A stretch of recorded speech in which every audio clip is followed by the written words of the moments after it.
ማለት ሰባተኛ ዓመቴ ላይ 7 ዓመት ነው አዎ እንዴ አሁን እኮ የ3 ዓመትም ልጆች ምናምን ልታገኛቸው ትችላለህ አምሬ ነው እኔ ምን ገጥሞኛል መሰለ ቃሚ በነበርኩበት ሰዓት ከዛ የጎረቤት ልጅ ነው 3 ዓመቱ ነው ለዛ ነው ማውራው ያላየሁትን አላወራም እኔ አሁን እምለው ልጆች ፊት የምናረጋውን ነገር እንጠንቀቅ ጥሩ ነገር እናውራ እነሱ ፊት አካይዳችን ይመር ገብቷል እምለው ለዛ ነው አሁን እኛ እንቅማለን የጎረቤቶቹ ነን ስንቅም ምናምን ያይናል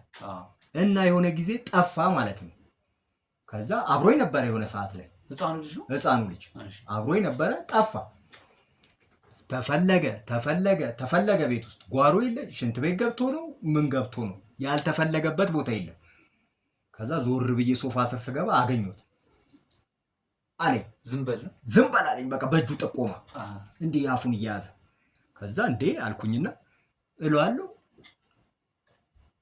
ሰርቆኝ ገብቷል ምንድነው ጫት ሰርቆኝ አፉስ ጎስጉሶት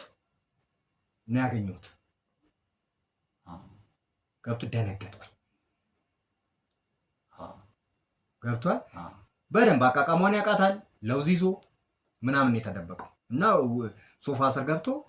እንግዲህ ሙድ እየያዘ ነበር ማለት ነው በ3 ዓመቱ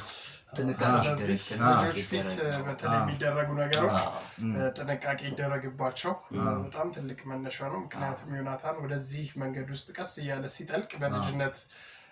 ውስጥ ያያቸውን ነገሮች ሞክር በሚል ነውና ከሱ አንፃር እንግዲህ ጥንቃቄ ይደረግ